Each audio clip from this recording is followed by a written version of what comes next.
सुप्रभात छात्रों, आज हम कक्षा 9 में हिंदी विषय पढ़ेंगे। इकाई 1 आराधना। आराधना का मतलब क्या होता है छात्रों? आराधना का मतलब होता है कि हम ईश्वर से की गई प्रार्थना, हमारी प्रार्थना के अंदर जो हमारे मन के शुभ भाव है वह हम ईश्वर को व्यक्त करते हैं। यही इस कविता का मुख्य सार है कि हमारे मन की बहुत सारी मनोकामनाएं, भावनाएं, संवेदनशीलताएं, यह हम ईश्वर को कैसे बताएं। तो आइए इस कविता के कवि का परिचय लेते हैं। इकाई 1 आराधना। श्री वसंत बापट जी इस कविता के कवि है। उनका जन्म सन 1942 में, निधन 2002 में। श्री वसंत बापट ख्यातनाम कवि है। आपका जन्म महाराष्ट्र के सतारा जिले के कराड नामक गांव में हुआ था। पुणे आपकी कर्मभूमि है, यानी कि वह एक ख्यातनाम कवि है। उनका जन्म महाराष्ट्र जिले के कराड गांव में हुआ था। उनकी कर्मभूमि पुणे है। राष्ट्र सेवा दल में आप अग्रणी ही रहे हैं। राष्ट्र सेवा दल यानी कि राष्ट्र के कई कुछ कार्यों में वह अपनी भूमिका उन्होंने अपनी भूमिका अच्छे से निभाई है। व्यवसाय से प्राध्यापक है। वह एक प्राध्यापक है, यानी कि अध्यापक। आपके काव्यों में राष्ट्र भक्ति, समाज जागरण एवं मानवीय संवेदनाएं व्यक्त हुई है। उनके काव्यों में राष्ट्रभक्ति, समाज जागरण एवं मानवीय संवेदनाएं व्यक्त हुई है, यानी कि उनकी हर काव्य में समाज में एक नए प्रकार की जागृति लाना, राष्ट्र के प्रति भक्ति की संवेदनाएं, और मनुष्य एक दूसरे को अच्छे से समझे, एक दूसरे का सहारा बने, एक दूसरे के दुख दर्द समझे, यह संवेदनशील भरी उनकी कविताएं होती हैं। सेतु बिजली, सकीना अकरावी, दिशा तेजस्वी उनकी रचनाएं हैं। प्रस्तुत प्रार्थना में सत्यम शिवम सुंदरम की भावना के साथ दीन दुखियों की रक्षा करना, मानवता की उपासना करना, भेदभाव को दूर करना, बैर से मुक्त होकर विश्व बंधुता की स्थापना करना। प्रस्तुत कविता में सत्यम शिवम सुंदरम की भावना उन्होंने व्यक्त की है। यह भावनाओं में उन्होंने दीन दुखियों की रक्षा करना और मानव की उपासना करना, भेदभावों को दूर करना, यानी कि जो हम गरीब अमीर में जो भेद करते हैं कुछ लोग, वह भेद नहीं करना चाहिए। दीन दुखियों की हमेशा हमें मदद करनी चाहिए। किसी के दुख दर्द को समझकर उन्हें उनकी मदद करनी चाहिए। किसी के प्रति भी बैर भाव रखना नहीं चाहिए। विश्व बंधुता की स्थापना करनी चाहिए, यानी कि विश्व में सारे मनुष्य के बीच कभी भी भेदभाव नहीं करना चाहिए और विश्व बंधुता की स्थापना करनी चाहिए। जैसे वैश्विक मूल्यों को हस्तांतरण करने की प्रेरणा देने वाली यह प्रार्थना मराठी से अनुदित है। ये कुछ जीवन के अनमोल मूल्यों हैं जिनकी वसंत बापट जी ने अपनी कविता के द्वारा यह मराठी प्रार्थना में अनुदित की गई है। अनुदित यानी कि वह दी गई है प्रार्थना, उन्होंने मराठी में ये प्रार्थना लिखी है। तो आइए छात्रों, हम इस इकाई 1 आराधना वसंत बापट जी के द्वारा लिखी गई कविता की शुरुआत करते हैं। देह मंदिर चित्त मंदिर एक ही है प्रार्थना, सत्य सुंदर मांगल्य की नित्य हो आराधना। यानी कि मेरे देह को मंदिर बनाओ, मेरे चित्त को मंदिर बनाओ हो। बस यही है तुमसे मेरी प्रार्थना, यही मैं प्रार्थना करता हूँ।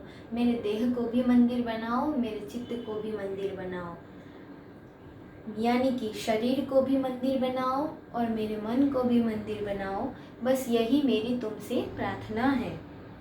सत्य सुंदर मांगल्य की नित्य हो आराधना, यानी कि सत्य यानी कि सच्चाई, सुंदर यानी कि सुंदर, जो सब सच्चाई पर चले और सबका मन सुंदर हो, यह मेरी मंगल कामना है, यही मेरी तुमसे प्रार्थना है। दुखियारों का दुख जाए है यही मन कामना, इस दुनिया के दुखियारों का कल्याण, दुखियारों का दुख मैं जान सकूं, यह मेरी मनोकामना है। वेदना को पक पाने जगाए संवेदना, यानी कि इस धरती पर जितने भी दुखियारे हैं, मैं उनका दुख समझ सकूं, उन्हें उनका दुख, उनके गुण दोष और उनकी वेदना यानी कि कष्ट या व्यथाओं की, उनकी संवेदनाओं की अनुभूति मैं कर सकूं, ऐसी मुझे ताकत देना, ऐसी मुझे संवेदनाएं देना। दुर्बलों के रक्षणार्थ पौरुष की साधना, दुर्बल यानी कि जो बहुत कमज़ोर होता है उन्हें दुर्बल कहा जाता है। रक्षणार्थ यानी कि दुर्बलों की जो कमज़ोर लोग हैं इस दुनिया में, उन सब की मुझे मदद करनी है, उन सब की मदद करनी, मैं सबकी मदद कर पाऊँ, ऐसी मुझे ताकत देना। जीवन में नव तेज हो, अंतरंग में भावना, सुंदरता की आस हो, मानवता की हो उपासना। सबके जीवन में नया प्रकाश हो, सबके हृदय में सुंदरता की भावना हो, सबके मन में सुंदर आशाएं हो, मानवता की वह पूजा करें। यानी कि जीवन में नव तेज हो, जीवन हमारा, हम अपना जीवन नए तेज के साथ आरंभ करें, वैसी हमारी अंतर भावना है। सुंदरता की आस हो, मानवता की हो उपासना, यानी कि सबके हृदय में सुंदर भावनाएं हो और सबके मन में सुंदर आशाएं हो, यही है मानवता की सबसे बड़ी पूजा। शौर्य पावे धैर्य पावे यही है अभ्यर्थना, सभी लोग शौर्य पावे धैर्य पावे, यानी कि शौर्य यानी कि वीरता, सभी लोग शौर्य पाए। धैर्य यानी कि धीरज, सबको सभी लोग शौर्य और धैर्य प्राप्त करें, यही मेरी सबसे बड़ी विनती है तुमसे। अभ्यर्थना यानी कि विनती। इस भेद सभी अस्त होवे, वैर और वासना, मानवों की एकता की पूर्ण हो कल्पना। कवि की इच्छा यह है कि मनुष्य के बीच समस्त भेदभाव समाप्त हो जाए, किसी को भी दुश्मनी हो, किसी से दुश्मनी न हो और सब बुरी इच्छाएं सबकी नष्ट हो जाए। भेद सभी अस्त होवे, यानी कि सबके बीच जो भेदभाव है, वैर और वासना, यानी कि सबके बीच जो भेदभाव है, सबकी जो बुरी इच्छाएं हैं, वह नष्ट हो जाए। मुक्त हम मानवों की एकता की मुक्ति वह चाहते हैं। मानव हमेशा ही एकता से रहे और उनके बीच एक एकता का अनुभव हो, जिससे वह स्वतंत्र रहे। मुक्त हम चाहे एक ही बंधुता की कामना। मनुष्य एकता का अनुभव करके सारे बंधनों से मुक्त होकर बस विश्व बंधुता की भावना का स्थापित करे। यह कवि की मनोकामनाएं हैं। आप देख सकते हैं इस इकाई में जितनी भी पंक्तियां हैं उन सबके पीछे ना 11 बार है, यानी कि प्रार्थना, आराधना, मनोकामना, संवेदना, भावना, उपासना, अभ्यर्थना, वासना, कल्पना और कामना। यह सारी प्रार्थना व्यक्त करने की भावनाओं के विशिष्ट शब्द है। यह सब शब्द का मतलब बहुत विस्तार से इस कविता में वसंत बापट जी ने हमें मनुष्य के मन की सारी भावनाओं के बारे में इस कविता में विश्व बंधुता की भावना स्थापित करने के बारे में विस्तार पूर्वक बताया है। तो छात्रों, अब मैं आपको कुछ प्रश्न दूंगी जिसके उत्तर आपको लिखने हैं। आपका ये गृह कार्य होगा।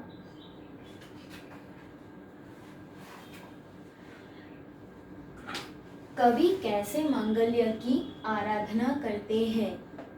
पहला प्रश्न है, कवि कैसे मांगल्य की आराधना करते हैं?